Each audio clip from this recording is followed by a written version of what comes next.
Hello everyone, welcome back to my channel English with Shasta. I'm Shasta. So today we'll discuss the chapter number 8 that is named as Trade Unions and Farmers Associations of your particular book Democracy and Governance. So earlier we have discussed 7 chapters and I have provided you the notes. So here is the 8th chapter. So there is an old Sanskrit proverb that in Kali Yuga power is in the organization.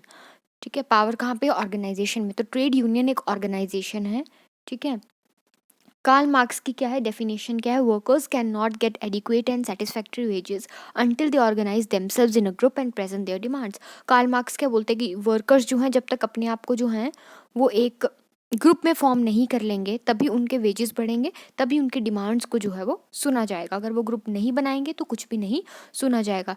In the same way doctor P Saran की definition है, public employees have right to form associations for the protection and advancement of their interest. अपने हित के लिए जो है वो public employees के पास राइट्स हैं ताकि वो अपनी एक एसोसिएशन, अपना एक ग्रुप बना लें. ठीक है. ट्रेड यूनियन जो है, ठीक है, ट्रेड यूनियन जो है वो एम्प्लॉयज़ से थोड़ी कम रैंकिंग के हैं. ठीक है. इसमें क्या होता है, गोल क्या है ट्रेड यूनियन का? ये ग्रुप होता है. ठीक है. और इनका गोल क्या है कि सैलरी वगैरह इंक्रीज़ करना, अपने मेंबर्स की सैलरी वगैरह को इंक्रीज़ करना और जो गवर्नमेंट है वो उनके डिमांड्स को फुलफ़िल करे. ऑब्जेक्टिव्स क्या हैं ट्रेड यूनियन के? ऑब्जेक्टिव्स हैं कि पेंशन मिलनी चाहिए उनको आफ्टर जॉब, उनकी गुड सैलरी होनी चाहिए. ठीक है. एम्प्लॉय जो है उनके लो लेवल के जो एम्प्लॉयज़ हैं उनकी उनको जो बाकी फैसिलिटीज़ प्रोवाइड की जाएँ. ठीक है. एम्प्लॉयज़ को जो है वो आवाज़ उठानी चाहिए, दे शुड रेज वॉइस. ठीक है. और उनकी प्रॉब्लम्स के सोल्यूशन जो है इन लोगों को देने चाहिए. ठीक है. और सेल्फ कॉन्फिडेंस इससे मेंटेन होगा एम्प्लॉयज़ में. ठीक है.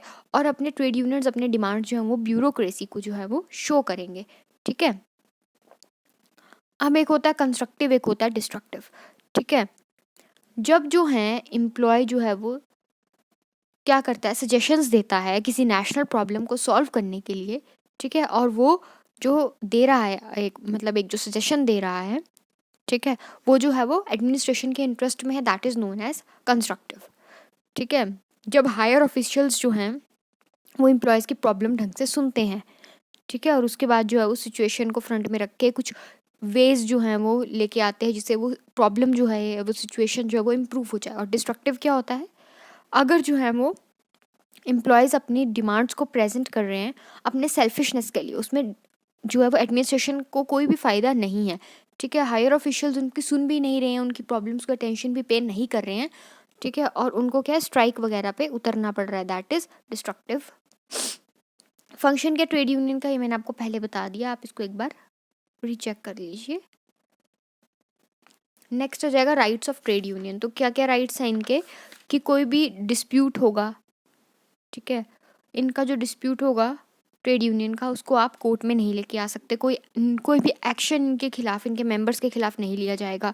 ठीक है. कोई भी मेंबर जो होगा ट्रेड यूनियन का, उसके पास राइट होगा कि वो अकाउंट्स और लिस्ट ऑफ मेंबर्स को देखें. ठीक है. और जो भी एक पर्टिकुलर एज को जब अटेन कर लेंगे लोग, ठीक है, तो कोई भी पर्सन जो है कंट्री का वो एक ट्रेड यूनियन का मेंबर बन सकता है. ठीक है. अपने नाम से कुछ एक्टिविटीज़ को कंडक्ट भी करा सकता है. Liabilities of trade union. Liabilities क्या हैं? ठीक है. अभी जो रेड से मैंने टिक किए ना, क्वेश्चंस काफ़ी बार आ जाते हैं. ठीक है. लायबिलिटीज़ क्या है कि इन the event or a change in the office of trade union it is necessary to inform the registrar. Registrar को आपको बताना पड़ेगा अगर आप trade union, as a trade union आप रन कर रहे हैं और उसका ऑफिस आप बदल रहे हैं. ठीक है. कितने फंड्स आप जो हैं वो जनरेट, किस चीज़ पे लगा रहे हैं, कितने फंड्स आप जनरेट कर रहे हैं किसी एक पर्टिकुलर सब्जेक्ट पे, किसी एक पर्टिकुलर चीज़ पे. ठीक है. जो भी 18 ईयर्स जो है वो हो जाएगा, उस एज तक पहुंच जाएगा, वो ट्रेड यूनियन का इलेक्शन कॉन्टेस्ट करा सकता है. ठीक है. ट्रेड यूनियन को जो अपने सारे के सारे एक्सपेंसेस की डिटेल, अपने खर्चों की डिटेल जो है वो 31 दिसंबर को किसको देनी पड़ती है? रजिस्ट्रार को देनी पड़ती है. ठीक है. प्रॉब्लम्स क्या है ट्रेड यूनियन की? Right to associate. ठीक है. उनको बहुत सारे रिस्ट्रिक्शंस का जो है वो सामना करना पड़ता है. डिफरेंट एरियाज़ की डिफरेंट रिस्ट्रिक्शंस होती हैं. ठीक है. Right to affiliate with outside trade union. अब क्या होता है कि अब कोई भी एक अंदर कोई ट्रेड यूनियन बनी है, इंटरनल कोई ट्रेड यूनियन बनी है, तो वो बाहर वाले के साथ जो है वो इतने जल्दी नहीं घुल मिल पाएगी. ठीक है. Right to collective bargaining. ठीक है. अब जो है the right of collective bargaining जो है वो पब्लिक सर्वेंट्स को नहीं दिया गया है.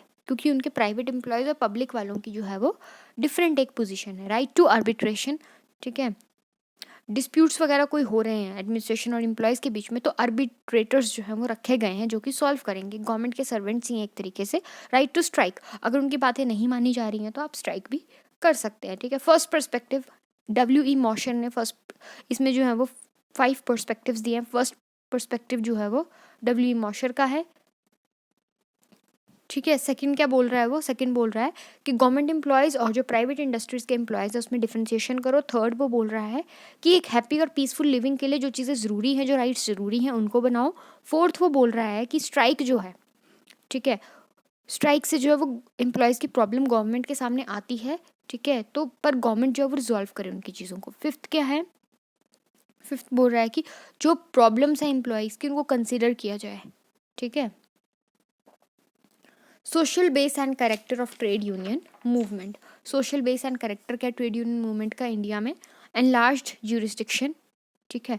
Enlarge jurisdiction means professional organisation बहुत हो गए, रिसर्च इंस्टीट्यूशंस वगैरह बहुत हो गए हैं, तो उनको समझ है अब, ठीक है. लैक ऑफ यूनिटी, अभी भी कास्ट और क्लास के बेस पे बहुत ज़्यादा डिस्क्रिमिनेशन होती है जिसकी वजह से वो लोग यूनाइट नहीं हो पाते, ठीक है. इलिटरेसी, ट्रेड यूनियंस वगैरह में भी क्या है, इलिटरेसी है, क्योंकि वर्कर्स को समझ ही नहीं आता है. समझ क्यों नहीं आता? क्योंकि they are illiterate. Member of trade union movement, membership के लिए बहुत ज़्यादा मतलब नंबर ऑफ फेडरेशंस इंक्रीज और डिक्रीज करती रहती हैं, ठीक है. फेडरेशंस बढ़ चुकी हैं और मेंबर्स जो उनके पार्ट बन रहे हैं वो डिक्रीज कर रहे हैं. Sorry. Inter union and intra union rivalry, ठीक है. अंदर ही अंदर जो है वो उनके मतभेद चल रहे हैं, लेकिन बाहर भी उनके मतभेद चल रहे हैं. आपस में अपनी ग्रुप में तो चलते ही हैं. लिमिटेड फॉर्म, इसका मतलब क्या है कि मेंबरशिप बहुत लिमिटेड लोगों को मिलेगी. Lack of selfless and able leaders, अब लोग जो अपने बारे में ज़्यादा सोचते हैं तो ऐसे लीडर्स नहीं मिल पा रहे जो कि निस्वार्थ भाव से जो है वो सेवा करें. फार्मर्स और पीजेंट्स एसोसिएशन, और फार्मर्स ऑफ पीजेंट एसोसिएशन में क्या है कि फार्मर्स के इंटरेस्ट को प्रमोट करने के लिए और उनके इंटरेस्ट को बचाने के लिए टाइम टू टाइम क्या है, एक ग्रुप जो है वो आ जाता है सामने जिसका नाम है फार्मर्स और पीजेंट्स एसोसिएशन, ठीक है. जो कि rich, medium, small farmers in सब के जो है वो लैंड वगैरह कितनी ओन कर रहे हैं उनके जो है वो बताते हैं चीज़ें, ठीक है. उनकी प्रॉब्लम्स को भी, दिक्कतों को भी सामने रखा जाता है, ठीक है. इस तरीके से रैलीज वगैरह वो लोग कंडक्ट करते रहते हैं.